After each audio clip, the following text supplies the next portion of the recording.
கர்த்தரும் இரட்சகருமான இயேசு கிறிஸ்துவனுடைய மகா பரிசுத்த நாமத்தில் உங்கள் அனைவரையும் அன்புடன் வாழ்த்துகிறேன்.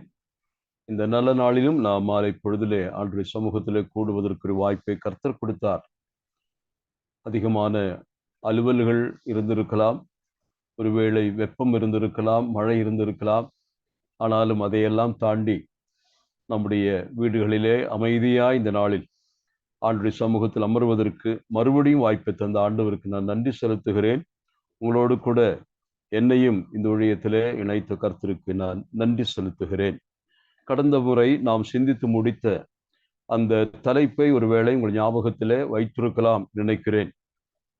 அந்த வசனத்திலே குறிப்பாக நாம் 2ஆம் அதிகாரம் 17 முதல் 3ஆம் அதிகாரம் 6 வரைக்கும் உள்ள பகுதிகளிலே தான் சிந்தித்துக் கொண்டிருந்தோம்.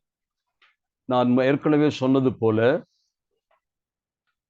ஆசாரியர்கள் அதை போல ஆலய சம்பந்தமான மக்களிடத்திலே ஆண்டவருடைய வார்த்தை கொடுக்க பெற்ற பின்னதாக மக்களிடத்திலே ஜனத்தினிடத்திலே கர்த்தர் பேசுகிறதை குறித்து நாம் பார்த்தோம்.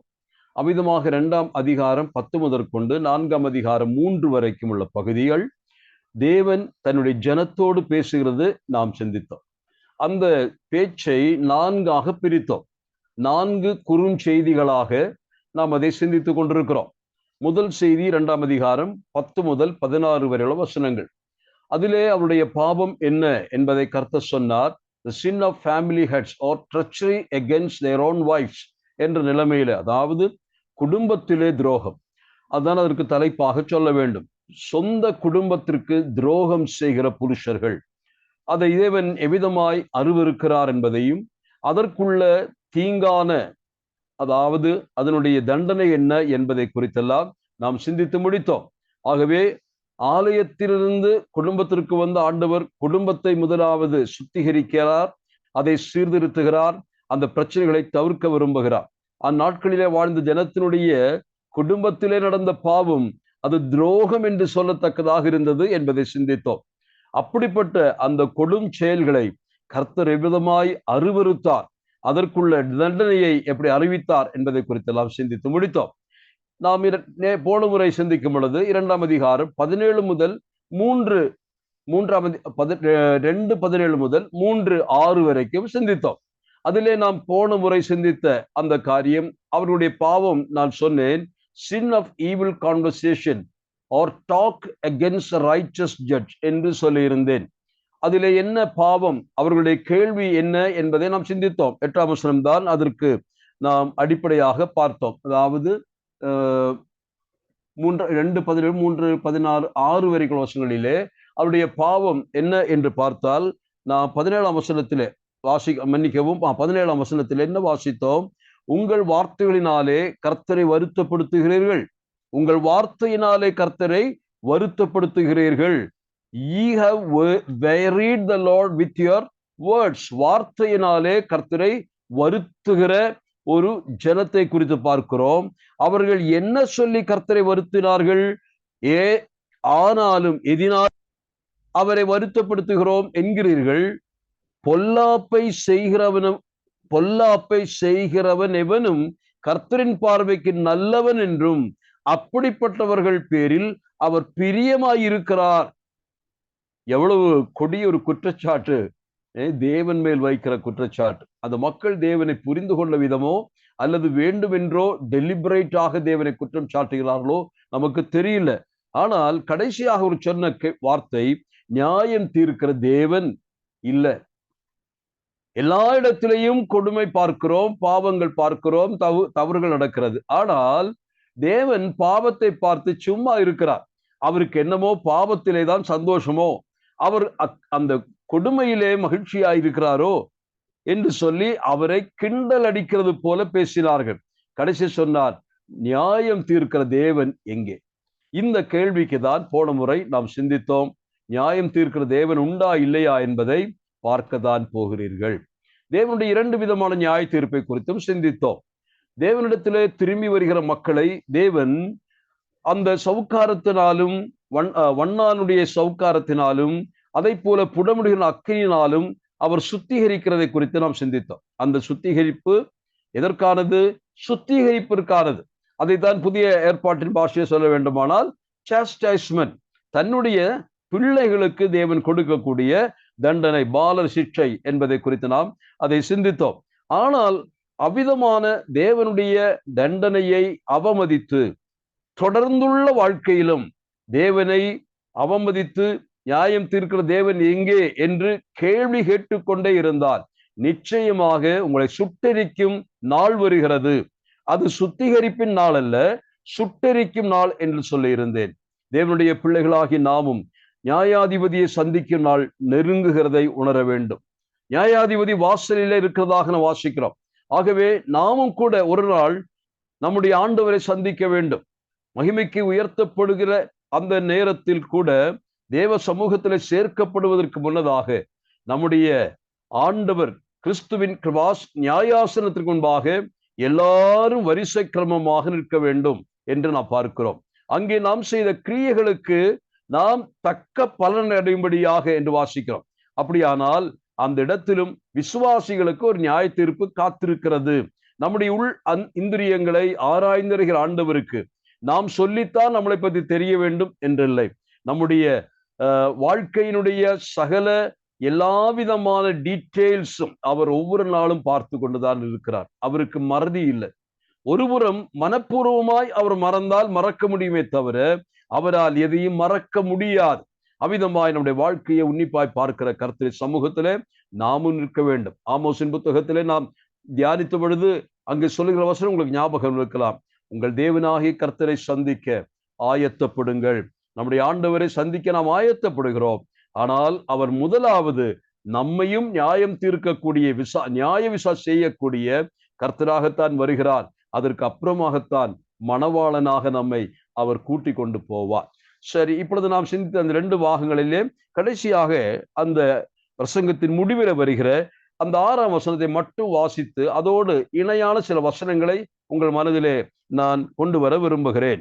நான் கர்த்தர், நான் மாறாதவர், ஆகையால் யாக்கோபின் புத்திரராகி நீங்கள் நிர்மூலமாகவில்லை. இது ஆச்சரியமான வார்த்தை. ஏன் யாக்கோபின் புத்திரர்களாகி நீங்கள் இன்னும் நிர்மூலமாக்கப்படவில்லை? காரணம், நீங்கள் நிர்மூலமாக்கப்பட வேண்டியவர்கள். அதற்குள்ள எல்லா விதமான தவறுகளையும் பாவங்களையும் செய்தவர்கள். ஆனால் ஏன் நீங்கள் இன்னும் நிர்மூலமாக இருக்கிறீர்கள்? கர்த்தர் சொல்லுகிறார், நான் கர்த்தர், நான் கர்த்தர், நான் மாறாதவர், ஆகவேதான் நீங்கள் இன்னும் நிர்மூலமாகவில்லை. இது தேவனுடைய ஒரு அற்புதமான பண்பு நமக்கு ஞாபகப்படுத்துகிறது.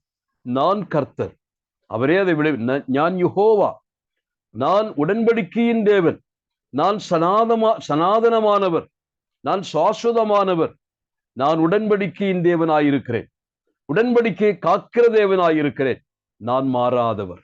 இந்த அற்புதமான தேவன் நம்முடைய தேவனாய் இருப்பதற்காக நான் தேவனை ஸ்தோத்திரிக்கிறேன். அவர் மட்டும் இந்த வார்த்தையை சொல்லாமல் இருந்திருப்பீரே ஆனால், நான் கர்த்தர், நான் மாறாதவர் என்று ஆண்டவர் என்னோடும் நம்மோடும் சொல்லாமல் இருந்தால் என்றோ என்றோ நாம் சங்கரிக்கப்பட்டிருப்போம். தேவனுடைய அளவற்ற மாறாத அந்த தன்மைக்காக தேவனை ஸ்தோத்திரிக்கிறேன். அவர் எவ்வளவு மேன்மையானவர் என்பதை இதன் மூலமாய் அறிந்து கொள்கிறோம். நான் சில வசனங்களை மட்டும், அதாவது இந்த வார்த்தையை நாம் மனதில் பதிப்பதற்காக சில இணை வசனங்களை வாசித்து நான் கடந்து போக விரும்புகிறேன். நாம் அதற்கான ஒரு வசனத்தை வாசிக்கலாம்.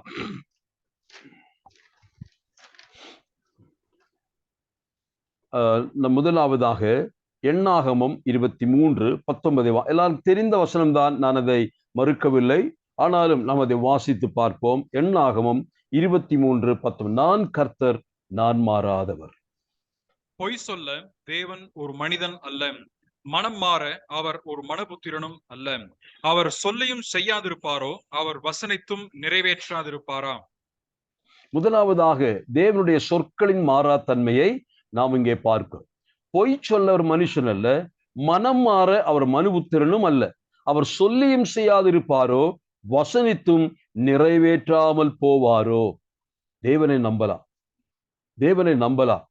உங்களை பார்த்து தேவன் ஒரு வார்த்தை சொல்லி இருந்தால், வசனமாய் சொல்லி இருந்தால், நீங்கள் அவரை முழுமையாய் நம்புங்கள். நான் மாறாதவர், நான் கர்த்தர், நான் மாறாதவர். இன்னொரு வசனத்தை வாசிக்கலாம். நாம் அதை யாக்கோபின் நிருபம் 1ஆம் அதிகாரம் 17, எல்லாரும் தெரிந்த வசனம், யாக்கோபு 1:17. யாக்கோபு 1:17. நன்மையான எந்த ஈவும் பூரணமான எந்த வரமும் பரத்திலிருந்து உண்டாகி சோதிகளின் பிதாவினிடத்திலிருந்து இறங்கி வருகிறது. அவரிடத்தில் யாதொரு மாறுதலும் யாதொரு வேற்றுமையின் நிழலும் இல்லை. இந்த வசனமும் நமக்கு மிகுந்த ஒரு தைரியத்தை கொடுக்கிற வசனம். நமக்கு வருகிற நன்மைகள், வரங்கள், தானங்கள் எல்லாமே எங்கிருந்து வருகிறது என்று சொல்லுகிறார். பரத்திலிருந்து உண்டாகி. பரத்திலிருந்து உண்டாகி என்று சொன்ன அர்த்தம் என்ன? The gift and every good things are the product of the heaven என்று சொல்வது போல இருக்கிறது. பரலோகத்திலே உற்பத்தி செய்யப்படுகிறது. எந்த விதமான கலப்படமும் இல்லாத, எந்த விதமான மாசு மருவும் இல்லாத அந்த சுத்தமான ப்ராடக்ட், அதுதான் பரலோகத்தில் உண்டாக்க முடியும். அந்த பரலோகத்தில் உண்டாக்குகிற அந்த பொருள் யார் வழியாக வருகிறது? அதைத்தான் சொல்கிறார், ஜோதிகளின் பிதாவினிடத்தில் நின்று. ஜோதிகளின் பிதா மலையாளத்தில் வெளிச்சங்கள பிதாவு. அப்ப ஜோதிகள் என்ற அந்த ஜோதி என்ற வார்த்தை பார்க்கிறோம். அவ்விதமாக ஜோதியினிடத்தில் வருகிற அந்த அதை சொல்லிவிட்டு யாக்கோபு என்ன சொல்கிறார்? எனக்கு அதுதான் ஆச்சரியமாயிருது. இதை சொல்லிவிட்டு போயிருக்கலாம், ஆனால் அடுத்த வார்த்தை என்ன சொல்கிறார்? அவரிடத்தில் யாதொரு மாறுதலும் யாதொரு வேற்றுமையின் நிழலும் இல்லை. இது எதோடு கம்பேர் பண்ணு? திடீரென்று இந்த வார்த்தை சொல்வதற்கு என்ன காரணம்? ஜோதிஷு அல்லது சுடர்களை குறித்து சுடரை குறித்து சொல்லிவிட்டு திடீரென்று சுடரை போலதான் அவர் இருக்கிறார். ஆனால் சுடர்களின் மூலமாய் வருகிற நன்மைகள் சில சமயத்திலே மாறுகிறதை பார்க்க முடியும். ஒரு சூரியனோ நிலவோ அல்லது கிரகங்களோ நீங்கள் எடுத்துக்கொள்ளுங்கள். எந்த விதமான சுடரானாலும் அந்த சுடர் சுழலுகிறதை பார்க்கலாம். சுழலாத எந்த ஒரு சுடரும் இல்லை. இந்த சூரிய நட்சத்திரங்களை தவிர சொல்லுகிறேன், கிரகங்களை சொல்லுகிறேன். நமக்கு கண்களுக்கு வெளிச்சங்களாய் தோன்றுகிற சுடர்கள். அந்த சுடர்கள் வெளிச்சம் கொடுத்தாலும் அந்த சுடர்கள் எல்லாம் ஒரு இடத்திலே ஸ்திரமாய் இல்லை. அவைகள் மாறிக்கொண்டிருக்கிறது, சுழன்று கொண்டிருக்கிறது. இந்த சுழற்சியினால் என்ன வருகிறது? சுழற்சியினாலே தான் நிழலும் வெளிச்சமும் வருகிறது. அதாவது இருள், அதை போல வெளிச்சம் என்று சொல்வது போல அந்த சுழற்சியினாலே வருகிற மாற்றங்கள் நம்மை பாதிக்கிறது. ஆகவேதான் இன்றைய இந்து ஜோதிடர்கள் எல்லாம் என்ன செய்கிறார்கள்? எல்லா விதமான அந்த கிரகங்களையும் வைத்து சனி பெயர்ச்சி, அவைகளுடைய பயணம், அவருடைய பெயர்ச்சி, இவைகளை வைத்து கொண்டு அது மக்களை எப்படி பாதிக்கிறது என்பதை கணக்கிட்டு அவர்கள் சொல்லுகிறார்கள். ஆகவே எந்த சுழரும் மனிதனுக்கு தீங்கு செய்ய நிலைமையிலே சுழற்சி இருக்கிறது, இடம் மாறிக்கொண்டிருக்கிறது. ஒரு இடத்தில் இருந்தால் ஒன்று, இன்னொரு போல வேறொரு ஒன்று என்று அவர்கள் நம்புகிறார்கள்.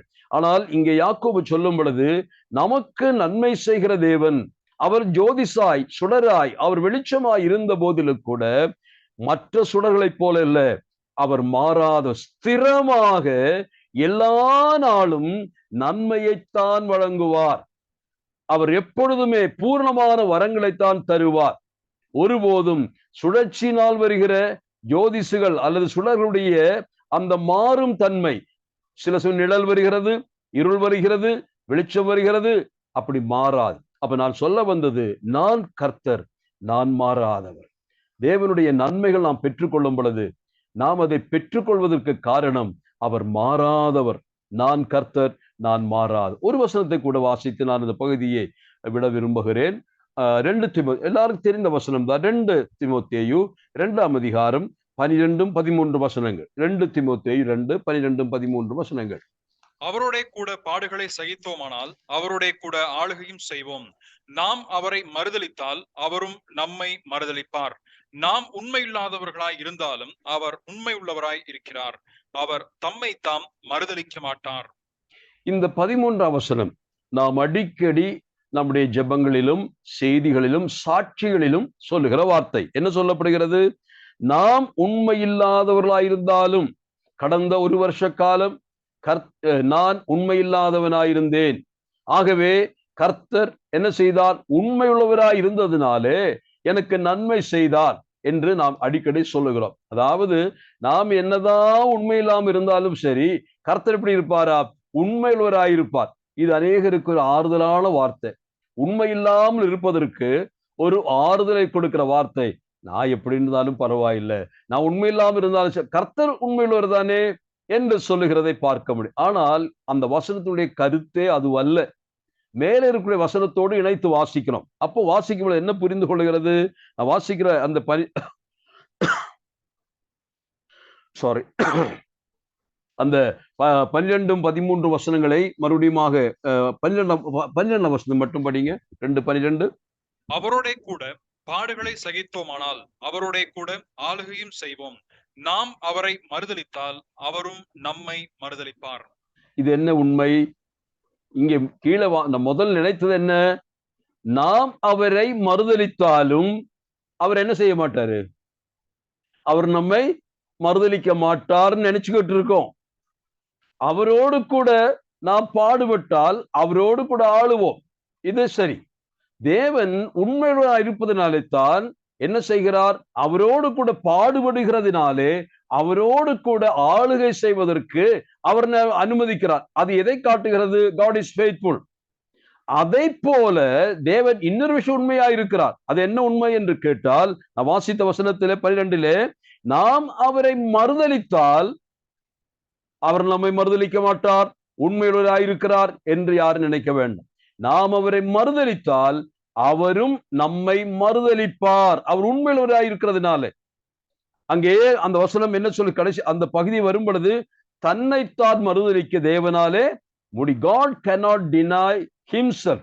He cannot deny his character. அப்போ இந்த உண்மை, இந்த வசனம் அநேக பரிசுத்தவான்கள் ஆறுதலாய் எடுப்பது எப்படி தெரியுமா? நான் அவரை கடந்த வருஷத்திலே மறுதலித்தேன், ஆனாலும் கர்த்தர் உண்மையுள்ளவராயிருக்கிறதுனால என்ன செய்ய மாட்டார்?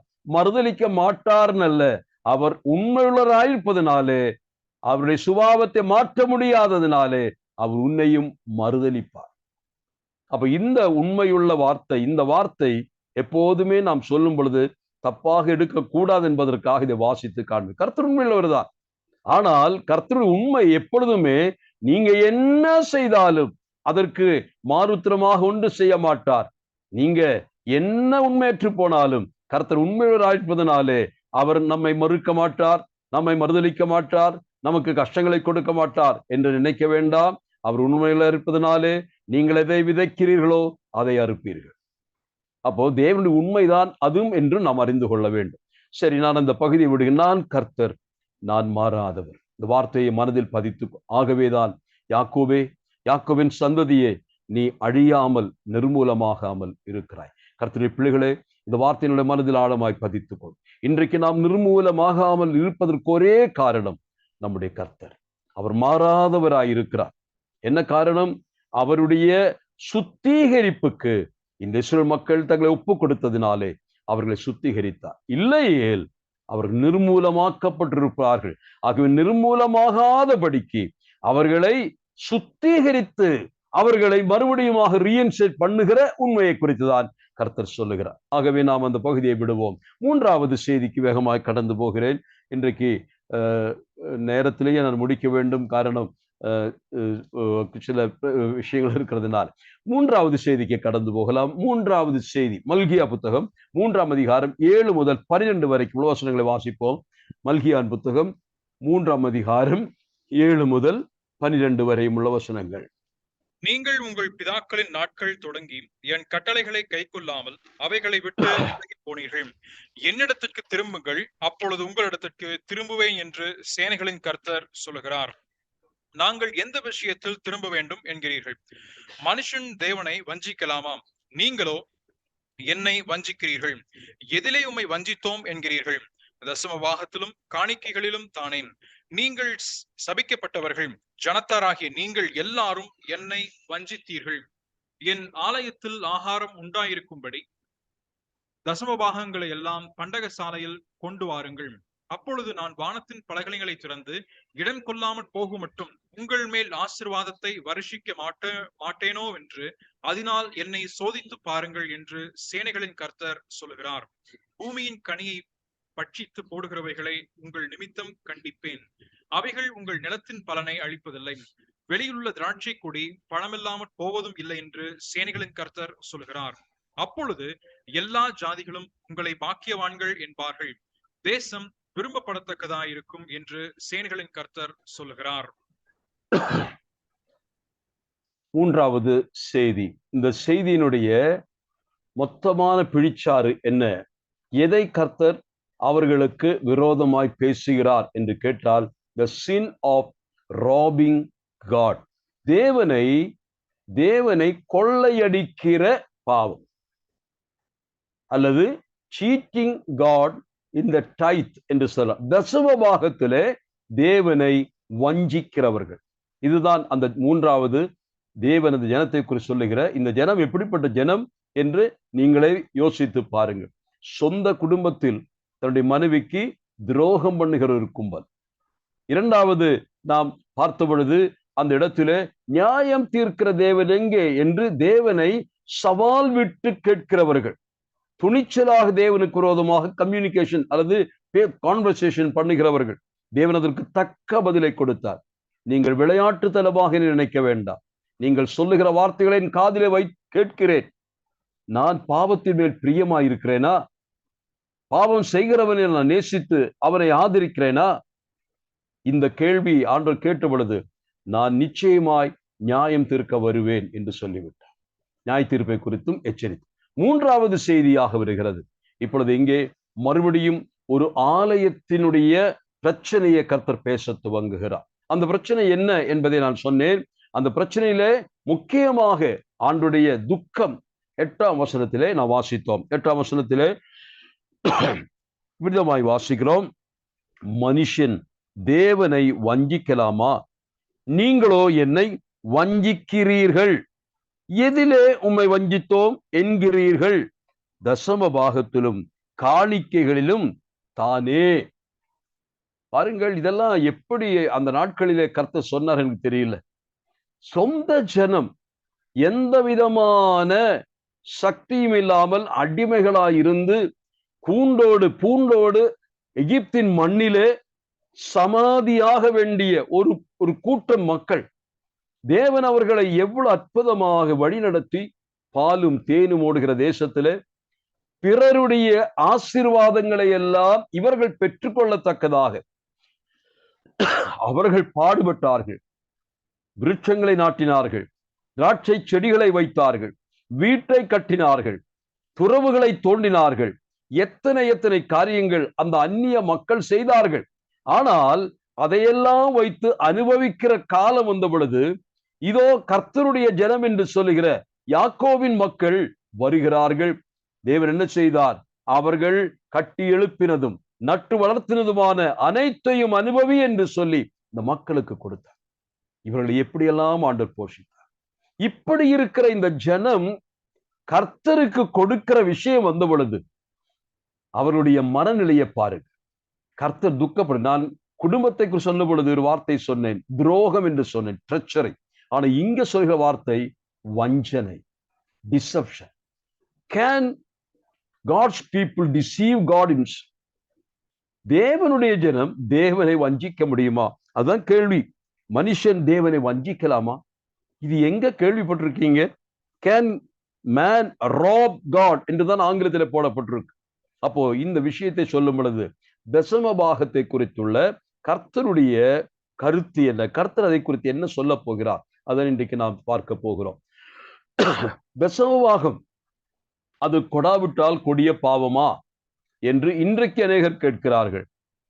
அது ஒருபோதும் புதிய ஏற்பாட்டு பாஷையிலே பாவமே அல்ல. தசமபாகம் என்ற ஒரு கன்செப்ட் புதிய ஏற்பாட்டில் கிடையாது.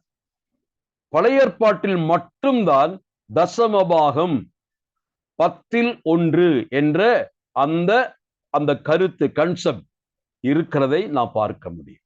அப்போ இந்த பகுதியில கர்த்தர் என்ன சொல்கிறார்? தசமபாகத்தை முறையாக கர்த்தருடைய ஆலயத்திலே கொண்டு வராத கூட்டம், அவர்கள் என்னை வஞ்சிக்கிற கூட்டம். தேவனுக்கு கொடுப்பதற்காக ஒருவர் கொடுத்தால் அதை வாங்கி ஜேப்பில போடுவது. ஒரு காலத்தில் நமக்கு நன்றாக தெரியும், யாராகிலும் நமக்கு ஒரு கிஃப்டோ அல்லது பணமோ அனுப்ப வேண்டுமானால் அதை போஸ்ட் ஆபீஸில் கொண்டு போய் அவர்கள் செலுத்தி அந்த எம்ஓ மணி ஆர்டர் ஃபார்மில் எழுதி கொடுத்து வந்து விடுவோம். அவ்விதமாக நாம் அதை அனுப்பி வைக்கிறோம். அதை அனுப்பி அந்த கீழே ஒரு சின்ன காகித துண்டு போல இருக்கு, அதுல என்ன எழுதியிருப்போம், இந்த பழத்தை நான் அனுப்புகிறேன், இதை நீங்கள் தேவ சபையில் இருக்கக்கூடிய இன்னாருக்கு கொடுங்கள் என்று சொல்லி அனுப்புவதாக வைத்துக் கொள்ளுங்கள். அவ்விதமாய் இந்த மனுஷன், அந்த எம்மோ அனுப்பினவர் காத்திருக்கிறார். தகவல் வரும், பணம் கிடைத்தது, நன்றி, நான் இன்னாருக்கு கொடுத்து விட்டேன். ஆனால் என்ன நடந்தது? பணத்தை பெற்றுக்கொண்ட மனுஷன் தகவல் சொல்லவில்லை, எம்மோ கூப்பன் திருப்பி போய்விட்டது, கையெழுத்து போட்டிருக்கிறார், அவர் தான் வாங்கினார். ஆனால் யாருக்கு கொடுக்க வேண்டுமோ அவருக்கு அந்த பணம் போய் சேரல. பல நாட்கள் காத்திருந்தும் அந்த பணம் போய் சேரல. அப்பொழுது அவர் கேட்ட பொழுது, நீங்கள் எனக்கு தானே அனுப்பினீர்கள், என்னுடைய பெயரில் தானே அனுப்பினீர்கள், ஆகவே அது எனக்குத்தான் என்று நான் எடுத்துக்கொண்டேன் என்று சொன்னாரா.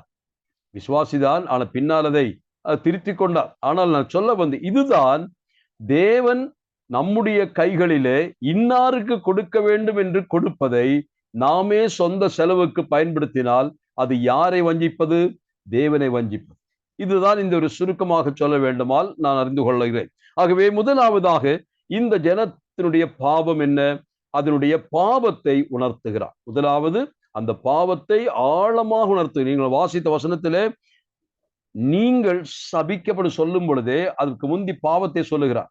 அப்போ முதலாவது he convicts his people about their serious sin. இந்த ராபரி, கொள்ளையடிக்கிற கும்பலே என்று சொல்லி கர்த்தர் உணர்த்துகிறார். இரண்டாவது, இது சாதாரணமாய் நினைக்க வேண்டாம், இதன் மூலமாக நீங்கள் ஆசீர்வதிக்கப்படுவதற்கு பதிலாக சபிக்கப்பட போகிறீர்கள், சபிக்கப்பட்டவர்கள் என்றும் அங்கே சொல்லப்படுகிறதை பார்க்க முடியும். அதற்கு அடுத்தபடியாக அவர் சொல்லும் பொழுது, அதற்கு ஏதாகிலும் பரிகாரம் உண்டா? ஒருவேளை அவர்கள் இந்த விஷயத்தை கேட்டு நாங்கள் என்ன செய்ய வேண்டும் என்று கேட்டால் அதற்கான சொல்யூஷனை 10 சொல்லுகிறார். 11 12 வாசித்தால், அவ்விதமாய் தேவனுக்கு நீங்கள் கொடுத்தால் நீங்கள் மட்டுமல்ல, உங்கள் பிள்ளைகள் மட்டுமல்ல, உங்கள் தேசமே செழிக்க போகிறது. இதுதான் இந்த பகுதியிலே சொல்லுகிற மெசேஜ். ஆனால் இன்றைக்கு நான் தசம பாகத்தை குறித்துள்ள பழைய ஏற்பாட்டினுடைய சில கருத்துக்களை உங்களுக்கு ஞாபகப்படுத்த விரும்புகிறேன். அதாவது தசம பாகம் ஆண்டவருக்கு கொடாமல் இருந்தால் அது அவ்வளவு பெரிய பாவமா, அல்ல ஆண்டவரை வஞ்சிக்கிறது சமமா என்று நாம் சொல்லும் பொழுது அது எவ்வளவு முக்கியமானது என்பதை அதனாலே புரிந்து கொள்வதற்காக நான் சில வசனங்களை உங்களுக்கு காண்பிக்க விரும்புகிறேன். முதலாவதாக 10ஆம் வசனத்தை வாசிப்போம். என் ஆலயத்தில் ஆகாரம் உண்டாயிருக்கும்படிக்கு தசம பாகங்களை எல்லாம் பண்டக சாலையில் கொண்டு வாருங்கள். அப்பொழுது நான் வானத்தின் பலகணிகளை திறந்து இடம் கொள்ளாமல் போகும் மட்டும் உங்கள் மேல் ஆசீர்வாதத்தை வருஷிக்க மாட்டேனோ என்று அதனால் என்னை சோதித்து பாருங்கள் என்று சேனைகளின் கர்த்தர் சொல்கிறார். இந்த வசனம் நமக்கு ரொம்ப பிரியமான, பிடித்தமான வசனம் என்று நான் நம்புகிறேன். இடம் கொள்ளாமல் போகும் மட்டும் நான் உன்னை ஆசீர்வதிப்பேனோ. எவ்வளவு ஆசீர்வாதத்தின் வார்த்தைகள்! உங்கள் மேல் ஆசீர்வாதத்தை வருஷிக்க மாட்டேனோ என்று கர்த்தர் சொல்லுகிறார். ஏற்கனவே 9ஆம் வசனத்திலே நீங்கள் சபிக்கப்பட்டவர்கள், நீங்கள் ye are cursed with a curse, for ye have robbed me, even this whole nation.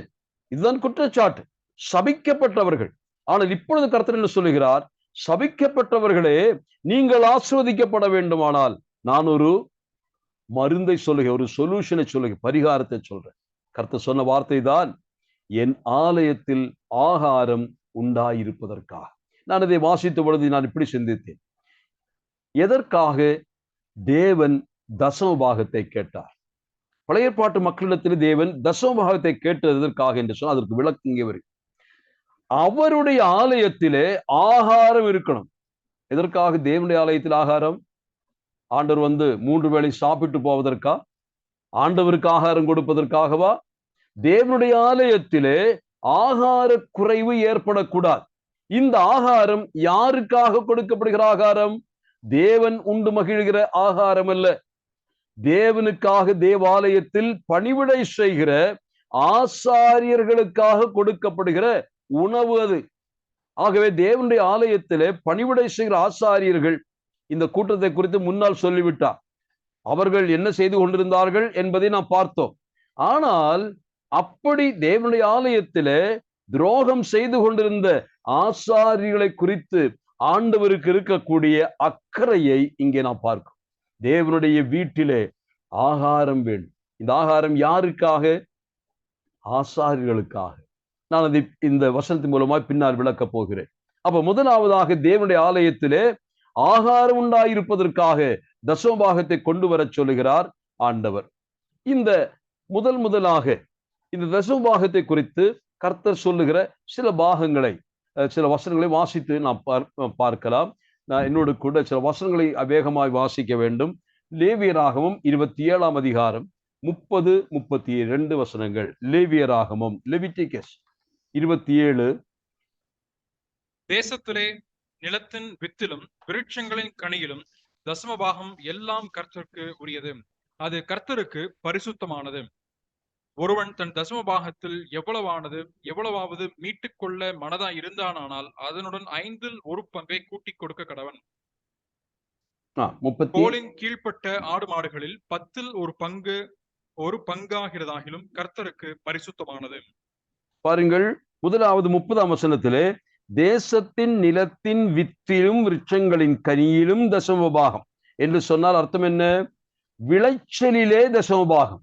மண், அது இந்த தேசம் இந்த மண்ணிலே விதைத்து முளைக்கக்கூடிய எல்லா விருட்சமானாலும் சரி, கனிகளானாலும் சரி, நிலத்திலே பயிரிட்டு வருகிற எல்லா மகசூலிலிருந்தும் கர்த்தர் எப்பொழுதுமே ஒரு தசமபாகத்தை எதிர்பார்க்கிறார்.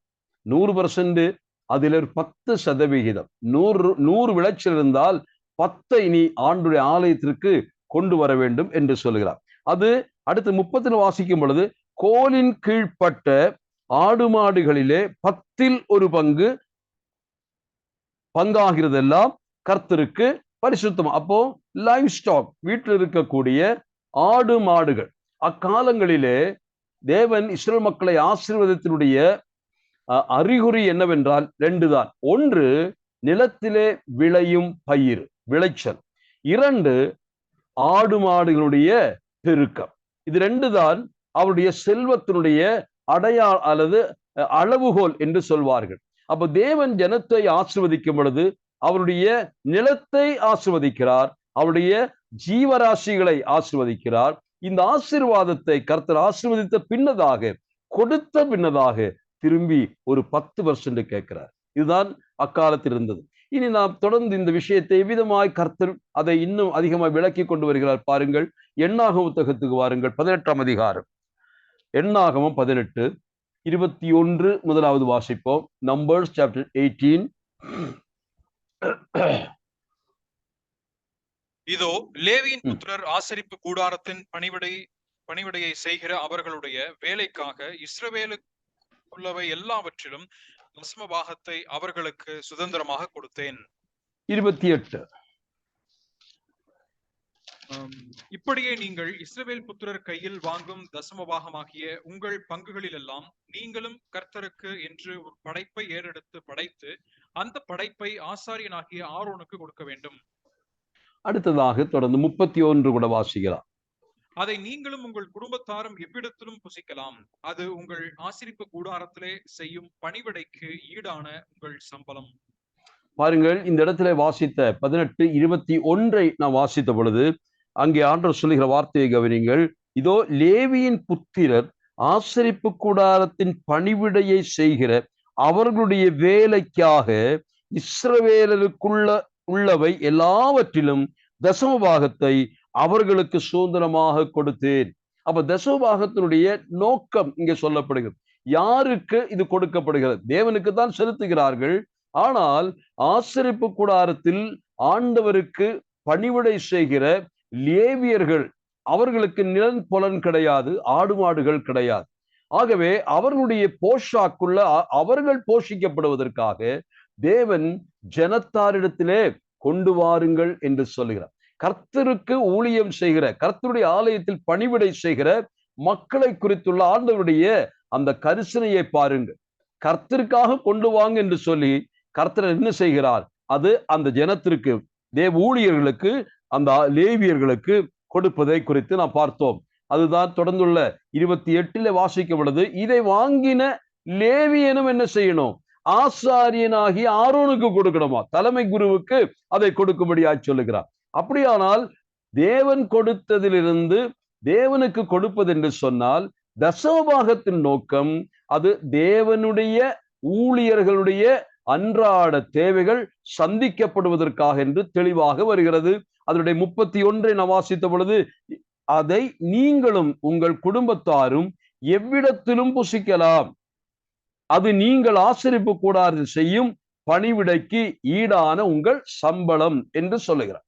இனி நாம் தொடர்ந்து உபாகமத்துக்கு வரலாம். உபாகமம் 12, உபாகமம் 12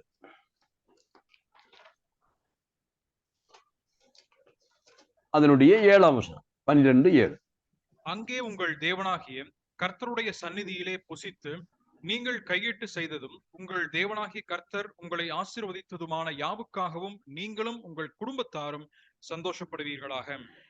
நீங்களும் உங்கள் குடும்பத்தாரும் சந்தோஷப்படுவீர்களாக. விளைச்சல் இருக்கிறது, ஆடு மாடுகள் பெருகி இருக்கிறது, ஆகவே நீங்களும் உங்கள் குடும்பத்தாரும் சந்தோஷப்படணும் என்று சொல்லிட்டு 12 படித்தோம் இல்லையா? இனி 12ஆம் வசனம். உங்கள் தேவனாகிய கர்த்தருடைய சந்நிதியில் நீங்களும் உங்கள் குமாரரும் உங்கள் குமாரத்திகளும் உங்கள் வேலைக்காரரும் உங்கள் வேலைக்காரிகளும் உங்களோடு பங்கும் சுதந்திரமும் இல்லாமல் உங்கள் வாசல்களில் இருக்கிற லேவியனும் சந்தோஷப்படுவீர்களாக. கவனியுங்கள், எவ்வளவு அழகாக கர்த்தர் சொல்லுகிறார். நீயும் உன் பிள்ளைகளும் சந்தோஷமா இருக்கணும், குடும்பமா ஆனந்தமா இருக்கணும், தேவன் கொடுத்த ஆசீர்வாதங்களை நீங்கள் அனுபவிக்க வேண்டும். ஆடு மாடுகள் பெருக்கம் இருக்கிறது, அதை போல நிலம் நன்றாய் விளைந்திருக்கிறது. நீங்கள் அந்த நேரத்தில் என்ன சொல்லலாம், ஹார்வெஸ்ட் ஃபெஸ்டிவலை போல கொண்டாடலாம், நீங்கள் சந்தோஷமா இருக்கணும். ஆனால் எதை மறக்க கூடாது தெரியுமா? நீ சந்தோஷமா இருக்கும் பொழுது, அங்கே கீழே வாசித்த வசனம் நம்மை தொட வேண்டும். பிரியமானவர்களே, நாம் கர்த்தருக்குள் மகிழ்ச்சியாய் சம்பிரமமாய் சந்தோஷமாய் இருக்கும் பொழுது நம் அருகில் இருக்கக்கூடியவர்கள் எப்படி இருக்கிறார்கள் என்பதை குறித்து ஆண்டவருக்கு கவலை இருக்கிறது, நமக்கும் அந்த கவலை இருக்க வேண்டும். ஒரு கை நாம் சாப்பிடும் பொழுது நம்மோடு கூட அப்பத்திலே பங்கு இருக்கிறவர்கள், அதே போல எத்தனையோ ஏழை எளிய மக்கள், அவர்கள் எப்படி இருக்கிறார்கள் என்பதை குறித்து நமக்கு ஒரு கரிசனை இருக்கும். படைத்த தெய்வத்திற்கு அந்த கவலை இருக்கிறதுனால தான் தசமபாகத்தை குறித்து சொன்னார். அதில் வாசித்த 12ஆம் வசனத்தினுடைய எனக்கு பிடித்தமான பாகம், அதனுடைய கடைசி வார்த்தை, உங்களோடு பங்கும் சுதந்திரமும் இல்லாமல் உங்கள் வாசல்களில் இருக்கிற லேவியனும் லேவியனும் சந்தோஷப்படுவீர்களாக. எவ்வளவு ஆச்சரியமான வார்த்தை. உங்களோடு என்ன இல்லை? அவர்களுக்கு பங்கு கிடையாது, சுதந்திரம் கிடையாது. உங்களுக்கு அநேக காணி நிலங்கள் இருக்கிறது, நன்றாய் விளைந்திருக்கிறது, அதை பார்த்தவர்கள் மகிழ்கிறார்கள். ஜனத்திற்கு தேவன் ஆசீர்வாதத்தை கொடுத்து வயல்வெளியெல்லாம் பூத்து குலுங்குகிறது, விளைச்சல் இருக்கிறது. ஆனால் கர்த்தருடைய ஆலயத்தை மட்டும் நம்பி, கர்த்தரை மட்டும் நம்பி கர்த்தருக்காக பணிவிடை செய்கிற லேவியர்களை நீ மறந்துடாதே. அவர்கள் சந்தோஷமாயிருக்கும். எதற்காக காணிக்க இந்த தசமபாகத்தை கொடுக்க சொல்லுகிறார்? கர்த்தருக்காக கொடுக்க சொல்லல, கர்த்தருடைய பணிவிடைக்காரர்களுக்காக கொடுக்க சொல்லுகிறார். தொடர்ந்துள்ள வசனம் 14ஆம் அதிகாரம் 26, 27. 14, 26, 27. அங்கே உன் இஷ்டப்படி ஆடு மாடு திராட்சை ரசம் மதுபானம் முதலான சகலத்தையும் பணம் கொடுத்து வாங்கி உன் தேவனாகிய கர்த்தருடைய சந்நிதியில் நீயும் உன் குடும்பத்தாரும் உன் வாசல்களில் இருக்கிற லேவியனும் புசித்து சந்தோஷப்படுவீர்களாக. 27. லேவியனுக்கு உன்னோட பங்கும் சுதந்திரமும் இல்லாதபடியால் அவனை கைவிடாயாக. எனக்கு அந்த வார்த்தை வாசித்தபோது அப்படியே என்னுடைய உண்மையாக அழுதுட்டேன். ஆண்டவருடைய கரிசனையை பாருங்க, ஆண்டவருடைய கரிசனையை பாருங்க. உங்களோடு கூட பங்கும் சுதந்திரம் இல்லை, உங்களுக்கு எல்லாவற்றையும் கொடுத்தேன், தேசத்தை பங்கிட்டு கொடுத்தேன், சுதந்திர வீதங்களை கொடுத்தேன். ஆனால் லேவியனை நான் எனக்காக தெரிந்து கொண்டேன். அவனுக்கு உங்களோடு கூட பங்கும் பாகமும் இல்லை, கர்த்தரே அவன் பங்கு. அப்படி இருக்க அவன் என்னை சார்ந்து இருக்க, எனக்காக முழுமையாய் பணியாற்றுகிற உண்மையுள்ள தாசர்களாய் இருப்பதினாலே கடைசியாக அவர் சொல்லுகிறார், அவனை மட்டும் கைவிட்டுறாதீங்க, அவர்களை மட்டும் கைவிடாயாக. அந்த வார்த்தை எவ்வளவு அழகாக சொல்லப்படுகிறது. எனக்கு அது ரொம்ப பிரியமான வார்த்தையாய் நான் பார்த்தேன். இங்கிலீஷ்ல வாசிக்கும் பொழுது, and the Levite that is within thy gates thou shalt not forsake him, thou shalt not forsake him. இது கர்த்தர் தனக்காக பேசல, தனக்கு பசிக்குது, தனக்கு உணவு தேவை என்று சொல்லி கேட்கல. தம்முடைய ஆலயத்திலே ஆகாரம் உண்டாயிருந்தால்தான் பணிவிடை செய்கிற கர்த்தருடைய தாசர்கள், லேவியர்கள் சாப்பிட முடியும். அவர்களை மறந்துடாதே, அவர்களை கைவிடாது என்று சொல்லி கர்த்தர் வார்த்தையை சொல்லுவதை பார்த்து நான் சில வசனங்களை வாசித்து இந்த பகுதியில் கடந்து போகிறேன். லேவியராகமத்துக்கு திரும்பி வரலாம். லேவியராகமம் 2ஆம் அதிகாரம், லேவியராகமம் 2ஆம் அதிகாரம் 3-10 வசனங்கள் முதலாவது வாசிக்கலாம். லேவியராகமம் அந்த போஜன பலியில் மீதியா இருப்பது ஆரோனையும் அவன் குமாரரையும் சேரும். கர்த்தருக்கு இடும் தகன பலிகளில் இது மகா பரிசுத்தமானது. இந்த மீதியாயிருப்பது, இந்த வார்த்தை கவனித்தீர்களா? 2ஆம் அதிகாரத்தினுடைய 3ஆம் வசனம் இல்லையா? 2:3 அந்த வசனம் எவ்விதமாய் சொல்லுகிறது? 2:3 நான் மீதியாயிருப்பது 3 அந்த போஜன பலியில் மீதியாயிருப்பது. இங்கிலீஷ்ல அது சரியான ஒரு மொழிபெயர்ப்பல்ல. and the remnant of the meat என்று போடப்படும். what is left out, what is left out. கர்த்தருக்காக செலுத்தினதாக நான் நினைக்கிறேன். நான் இப்படி சொல்லுவேன் சில சமயத்துல, சில ஒரு காலத்துல இல்ல, இப்பொழுது இல்ல, ஒரு காலத்துல புருஷர்கள் சாப்பிட்ட பாத்திரத்துல தான் மனைவிகளும் சாப்பிடுவார்கள். புருஷன் சாப்பிட்டு முடிக்கிற வரைக்கும் அவங்க காத்துட்டே இருப்பார். கடைசியில அந்த புருஷன் கொஞ்சம் மிச்சம் வைப்பான். அதை சாப்பிடுவதற்கு அன்றைய மனைவிகள் ஆசையோடு காத்திருப்பார். அது எச்சில் தான், புருஷன் விட்டு வைத்ததுதான். ஆனால் அதிலே ஒரு சுகம் அந்த மனைவிகள் அன்றைக்கு கண்டார். நான் சொல்லுகிறேன், கர்த்தர் தனக்கு உரியதை கர்த்தருக்கு கொடுத்த ஜனங்கள் அதை கர்த்தர் உட்கொண்டார், அதை வாங்கி கொண்டார். ஆனால் கர்த்தர் மனப்பூர்வமாக கொஞ்சம் மிச்சம் வைக்கிறார்.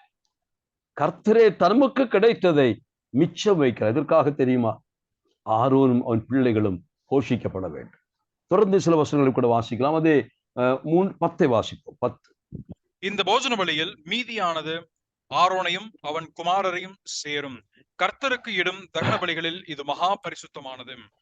மகா பரிசுத்தமான தகன பலிகள் தான். ஆனாலும் கர்த்தரை முழுமையாய் வாங்காமல் கொஞ்சம் மிச்சம் வைக்கிறார். அவருடைய நினைவு, எனக்காக பணிவிடை செய்கிற என் பிள்ளைகள், அனாதைகள், திக்கற்றவர்கள், விதவைகள், அவர்கள் போஷிக்கப்பட வேண்டும். நீங்கள் உபாகமத்தை முழுமையாய் வாசிக்கும் பொழுது, எப்பொழுதும் லேவியராகமத்திலும் எண்ணாகமம் எல்லாமே வாசிக்கிறோம். விதவைகளை, திக்கற்றவர்களை, அனாதைகளை ஒருபோதும் மறந்துடாதீங்க. உங்களுடைய வயல்வெளியை முற்றிலுமாய் அறுக்கக்கூடாது. கனியை பறிக்கும் பொழுது கொஞ்சம் விட்டு வையுங்க. எத்தனை ஏழை எளிய மக்கள் பசியோடு தாகத்தோடு வாழ்கிறார். நம்முடைய ஆண்டவர் ஒருமுறை சொன்னார், நீங்கள் நான் சிறையில இருந்தேன், என்னை வந்து பார்க்கல. நான் பசியா இருந்தேன், எனக்கு சாப்பாடு கொடுக்கல. தாகமா இருந்தேன், ஒரு கலசம் தண்ணீர் வேணுமான்னு கேட்கல. வஸ்திரம் இல்லாம நிர்வாணியை போல நடந்தேன், எனக்கு வஸ்திரம் கொடுக்கல. அவங்க சொல்றாங்க, உங்களை அப்படி பார்க்கவே இல்லையே, அந்த வழியா போனதுலாம் எல்லாரும் இப்படி வரலையே, யாருமே அப்படி வரலையே.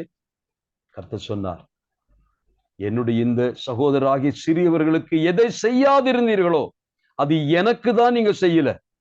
அதை போலதான் தொடர்ந்து மற்றவங்க சொன்னாங்க. அவர்கள் சொல்லும் பொழுது ஆண்டவர் சொல்கிறார், நான் நிர்வாணியாயிருந்தேன், வஸ்திரத்தை கொண்டு வந்து கொடுத்தீங்க. சிறையிலிருந்து வந்து பார்த்தீர்கள், நான் பசியாயிருந்தேன், எனக்கு உணவை கொடுத்தீங்க.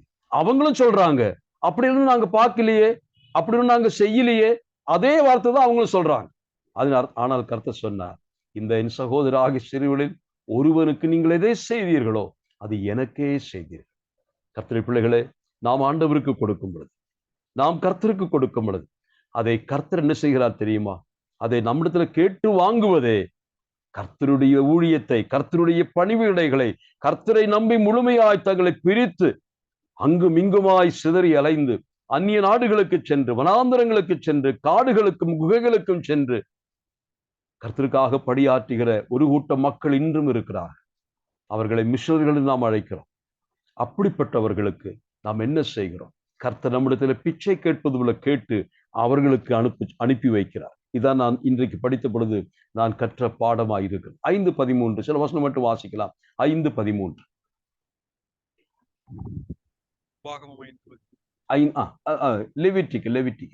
லெவிட்டிகஸ் 5:13. நம்ம தொடர்ந்து அந்த 2ஆம் அதிகாரம் 3:10 5:13.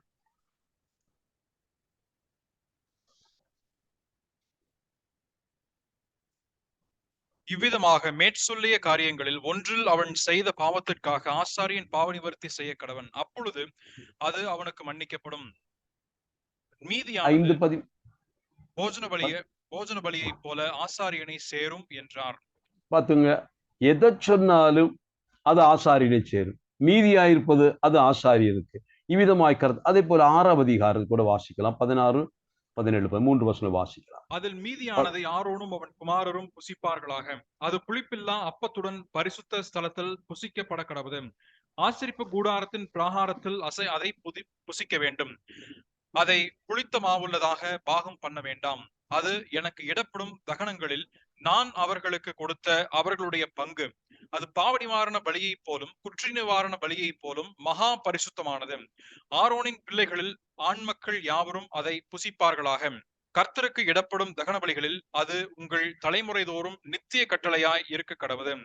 அவைகளை கர்த்தருக்கிடுகிற காணிக்கை, கர்த்தருக்கிடுகிற பலி, இதெல்லாம் சொல்லுகிறார். ஆனால் இடையில அவர் என்ன சொல்லுகிறார்? அந்த வசனம் எனக்கு ரொம்ப, அவர் சொல்லும் பொழுது, அது ஆசாரியனுக்கும் அவனுடைய பிள்ளைகளுக்கும் கொடுங்க. எனக்கு தான் கொடுத்தீங்க, ஆனால் அதை அவனுக்கு கொடுக்கணும், அது அவனுடையது என்று சொல்லி கர்த்தர் கேட்டு வாங்குகிறதை பார்க்க முடியும். நமக்கு நன்றாக தெரியும், இந்த தெரேசா, அன்னை தெரேசா என்று சொல்லுகிற அருமையான அந்த அம்மையார், அவர்களை குறித்து நாம் கேள்விப்பட்டிருக்கிறோம். கல்கட்டாவினுடைய தெருக்களில் அவர்கள் ஆண்டவருக்காக செய்த அருமையான அரும்படிகளை குறித்து கேள்விப்பட்டிருக்கிறோம். திக்கற்றவர்களை, அனாதைகளை, விதவைகள் எல்லாம் அழைத்து கொண்டு போனார்கள். தொழுநோயுள்ளவர்களுக்கு சேவை செய்தார்கள். அநேக குழந்தைகளை, பட்டினியாயிருந்த குழந்தைகளை கொண்டு போய் போஷித்தார்.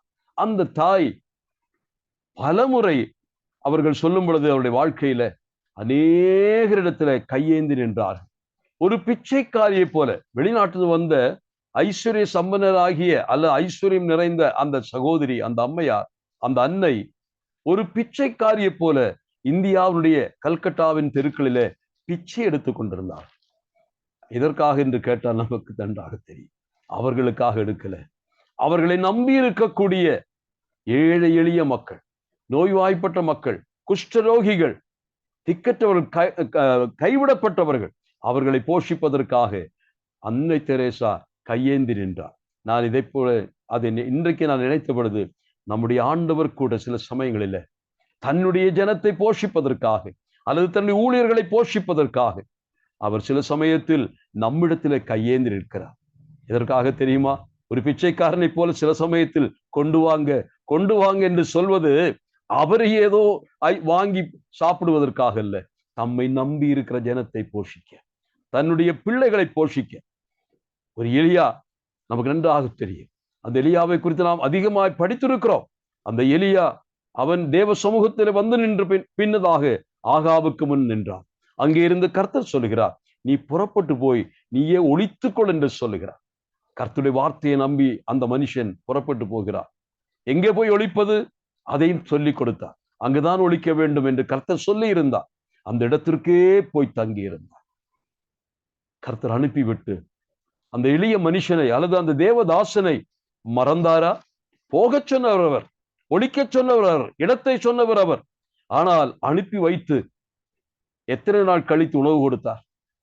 நான் இப்படி நம்புகிறேன், என்றைக்கு அனுப்பி என்றைக்கு அவர் அங்கே போய் தங்கினாரோ அன்று முதற்கொண்டு ஆகாபின் அரண்மனையுடைய போஷாக்குள் உணவு அவரை எட்டுகிறது. காரணம் என்ன? நம்மை கருதுகிற, நம்மை கைவிடாத தேவன் நமக்கு உண்டு. அவர் ஜனங்களுக்கு சொல்லும்போது சொன்னார், லேவியனை மட்டும் கைவிடாயாக. கர்த்தருடைய பிள்ளைகளே, கர்த்தர் நம்மிடத்தில் இதை சொல்லும் பொழுது இதை கவனியுங்கள். நம்மை சுற்றிலும் எத்தனை தேவைகள், குறிப்பாக சுவிசேஷ வயல்வெளியில எத்தனை தேவைகள், நாம் அதை அறியாமல் இருக்கிறோமே என்று தெரியல. எத்தனை விண்ணப்பங்கள் வருகிறது. ஒரு 5 சென்ட் இடம், ஒரு 10 லட்சத்தில் ஒரு கட்டடம் எழுப்பணும், வாடகை வீடு கிடைப்பதில்லை, அங்கும் இங்குமாக அலசடிப்படுகிறார்கள். அந்த கடிதங்கள் வரும் பொழுது நம்முடைய மனநிலைமையை யோசித்து பாருங்கள். அந்த ஊழியன் அல்லது சபையார் எவ்வளவு பாரத்தோடு ஜெபித்து 5 வாசகங்களை எழுதி நமக்கு கையொப்பமிட்டு அனுப்புகிறார். நான் இதை யாரையும் குறை சொல்வதற்காக சொல்லல. தேவன் நம்மோடு பேசுவாராக. கர்த்தர் நம்மிடத்தில் பிச்சை கேட்கிறார். இதற்காக தெரியுமா? தன்னை நம்பி இருக்கும் ஊழியர்களுக்கு உணவு கொடுக்க, அவர்களை போஷிக்க, அவருடைய தேவைகளை சந்திக்கத்தான் என்பதை நாம் அறிந்து கொள்ள வேண்டும். ஆனால் புதிய ஏற்பாட்டுக்கு வரும் பொழுது ஆண்டவர் தசமபாகத்தை கேட்கிறாரா? ஒருபோதும் இல்லை என்பதை நாம் அறிந்திருக்கிறோம். தசமபாகம் பழைய ஏற்பாட்டுக்கு மட்டும் அது அவ்விதமாய் காணப்பட்டது. அப்ப புதிய ஏற்பாட்டின் தேவன் வேறையா என்று கேட்கலாம். இல்லை. பழைய ஏற்பாட்டிலே சட்டங்களை போட்டு வாங்கினார், சட்டங்களை போட்டு வாங்கினார். ஆனால் புதிய ஏற்பாட்டுக்கு வரும் பொழுது அன்பை திணித்து வாங்குகிறார். Compulsion of love. சட்டத்தினுடைய எந்த கட்டாயத்தினாலும் அல்ல, நீ தேவனை நேசிப்பது உண்மையானால் தேவனுடைய அன்பினாலே நெருக்கப்பட்டவனாக கர்த்தருக்கு கொடுக்க சொல்லுகிறார். நான் அந்த வசனத்தை வாசித்து நிறைவு செய்கிறேன். 1 கொரிந்தியர் 9ஆம் அதிகாரம் 13, 14 வசனங்கள். 1 கொரிந்தியர் 9ஆம் அதிகாரம். ஆசாரிய ஊழியம் செய்கிறவர்களை தேவாலயத்துக்குரியவைகளில் புசிக்கிறார்கள் என்றும், பலிபீடத்தை அடுத்து பணிவிடை செய்கிறவர்களுக்கு பலிபீடத்தில் உள்ளவைகளில் பங்கு உண்டென்றும் அறியீர்களாம். 9, 13, 14 கூட வாசிக்கலாம். அந்தபடியே சுவிசேஷத்தை அறிவிக்கிறவர்களுக்கு சுவிசேஷத்தினாலே பிழைப்பு உண்டாக வேண்டும் என்று கர்த்தரும் கட்டளையிட்டிருக்கிறார். பவுலடிகள் கொரிந்தி சபையாருக்கு எழுதுகிறார். அந்த உதவி தொகைகளை குறித்து தான் இங்கு சொல்லி தர்மசகாயம், த மினிஸ்ட்ரி ஆஃப் சேரிட்டி என்றுதான் ஆங்கிலத்திலே அந்த பகுதியை வாசித்தால் நமக்கு சொல்ல முடியும். இந்த பவுல் ஊரூராக அலைந்து கடிதங்கள் எழுதுகிறார். யாருக்காக இதை கேட்கிறார்? தனக்கு ஒரு வாய் சாப்பிடுவதற்காக அல்ல, மாறாக பரிசுத்தவான்கள் பட்டினியாயிருக்கிறார்கள், அவருடைய தேவைகள் சந்திக்கப்பட வேண்டும் என்பதற்காக பவுல் இந்த ஊழியத்தை, ஒரு ஊழியக்கார், சுவிசேஷகன் தான், அப்போஸ்தலன் தான், ஆனாலும் மற்றவர்களுக்கு தேவைகளை சந்திப்பதற்காக தன்னுடைய பிள்ளைகளை பணிக்கிறார். தீமோத்தேயுவை கூப்பிடுகிறார், தீத்துவை அனுப்புகிறார். மக்களே, எப்படியாகலும் சென்று பரிசுத்தவான்களுக்காக இதையாக அனுப்புவதற்கு தர்ம சகாயத்தை தேடுங்கள். பல பட்டணங்களுக்கு அனுப்புகிறதை பார்க்க முடியும். தெசலோனிக்கா பட்டணத்திற்கோ அல்லது கொரிந்து பட்டணத்திற்கோ எங்கெல்லாம் அனுப்பினார் நமக்கு தெரியாது. ஆனால் அந்த அந்த வார்த்தையை கேட்ட பொழுது அநேகர் கொடுத்ததாக பார்க்கும். இந்த கொடுத்தலை குறித்து நான் வாசிக்கிற அல்லது அதனுடைய விளக்கம் சொல்லுகிற ஒரு அதிகாரம் தான் 1 கொரிந்தியர் 9ஆம் அதிகாரம். அதை வாசித்து பாருங்கள். கர்த்தருக்கு எப்படி கொடுக்கிறோம்? சந்தோஷத்தோடு கூட கொடுக்கிறவன் மேல் கர்த்தர் பிரியமாய் இருக்கிறார். கட்டாயத்தினால் அல்ல. ஐயோ 10% என்ற கட்டாயம் பழைய ஏற்பாட்டு மட்டும்தான். புதிய ஏற்பாட்டில் எந்த விதமான கட்டாயம் இல்லை. ஆனால் அன்பினாலே நெருக்கப்பட்டு ஆண்டவரையும் அவருடைய ஊழியத்தையும் அவருடைய ஊழியர்களையும் மிஷனரி ஊழியங்களையும் நாம் நேசிக்கிறவர்களாய் இருந்தால் மனப்பூர்வமாய் கொடுக்கும்படி கர்த்தர் கேட்கிறார். அது 10 என்றல்ல, 100 என்றல்ல, எவ்வளவாய் கொடுக்க முடியுமோ, அது 2 சல்லி காசோ அல்லது பல கோடிகளாகட்டும், எதை கொடுத்தாலும் கட்டாயத்தினால் கொடுக்க வேண்டாம். மன விருப்பத்தோடு கூட நான் ஆண்டவரை நேசிக்கிறேன், ஆண்டவருடைய ஊழியங்களை நான் நேசிக்கிறேன், எனக்குள்ளதை என் ஆண்டவருக்கு கொடுக்கிறேன் என்ற நிலைமையில நமக்காக இரத்தம் சிந்தி தன்னையே தியாகமாய் ஒப்பு கொடுத்த தேவகுமாரன் நம்மை அழைக்கிறார். அவருக்காக கொடுப்பதற்கு கட்டாயம் தேவையில்லை. மாறாக அன்பு மட்டும் இருந்தால், என்னை நேசிக்கிறாயா என்று பேதுரை பார்த்து கேட்டு, அப்படியானால் நாடுகளை மேய்ப்பாயா? என்னை நேசிக்கிறாயா என்றால் என்ன செய்ய வேண்டும்? ஆண்டு ஊழியத்தை நேசிக்க சொல்லுகிறார். இந்த நாளிலே நாம் கர்த்தருடைய சபையாக கூடியிருக்கிறோம். இந்த செய்தியை கேட்டு நாம் கூட இனி வரும் நாட்களிலே நம்முடைய கண்களை கொஞ்சம் ஏறெடுத்து பார்ப்போம். வயல்கள் விளைந்து இருக்கிறது, தேவைகள் ஏராளம் இருக்கிறது. ஆகவே அந்த தேவைகளை சந்திப்பதற்காக இந்த கடைசி நாட்களில் நம்முடைய ஐஸ்வர்யம் நம்மை ஒருபோதும் கெடுத்து விடாதபடிக்கு, ஐஸ்வர்யத்தினுடைய பொன்னும் வெள்ளியும் துருபிடித்து போகாதபடிக்கு இப்பொழுது நீங்கள் வைத்திருக்க கூடியது நின்று 10% அல்ல, தேவைகளுக்கு ஏற்றபடியாக அதை கொடுப்பதற்கு கர்த்தர் பேசட்டும். அநேகர் இன்றைக்கு ஐஸ்வர்யவான்களாய் இருக்கிறோம், அது தவறல்ல, ஐஸ்வர்யமாய் இருப்பது தவறல்ல. ஆனால் தேவன் எதற்காக இந்த ஐஸ்வர்யத்தை கொடுத்தாரோ அதை நாம் நம்முடைய பிள்ளைகளுடைய பிள்ளைகள் வருங்கால சந்ததிகளுக்காக சேர்த்து வைப்பதற்காக மட்டுமல்ல, கர்த்தருடைய ஊழியங்கள் தடைவிடாமல் இந்தியாவில் நடக்க வேண்டும் என்பதற்காகத்தான் என்பதை ஒரு மிஷனரி சேலஞ்ச் என்ற முறையிலே நான் சொல்லி நிறைவு செய்கிறேன். இந்த நாளில் கர்த்தர் நம்மோடு கூட பேசியிருக்கிறார். என்னோடு பேசின வார்த்தைகளை தான் நான் உங்களோடு பகிர்ந்திருக்கிறேன். ஆகவே கர்த்தருடைய நாமத்திற்கு மகிமையாக நாம் நம்மை அர்ப்பணிப்போம். உங்களுடையதே இல்லை, உங்களையே நான் விரும்புகிறேன் என்று சொன்ன பவுலை போல கர்த்தரும் அதைத்தான் சொல்லுகிறார். உங்கள் கரங்களில் இருக்கக்கூடிய காசு பணத்தை அல்ல, உங்களையே நான் விரும்புகிறேன். உங்களையே நான் விரும்புகிறேன். அவ்விதமாய் கர்த்தருக்கு நாம் அர்ப்பணிப்போம். தேவநாமம் மகிமைப்படுவதாக. ஆமென்.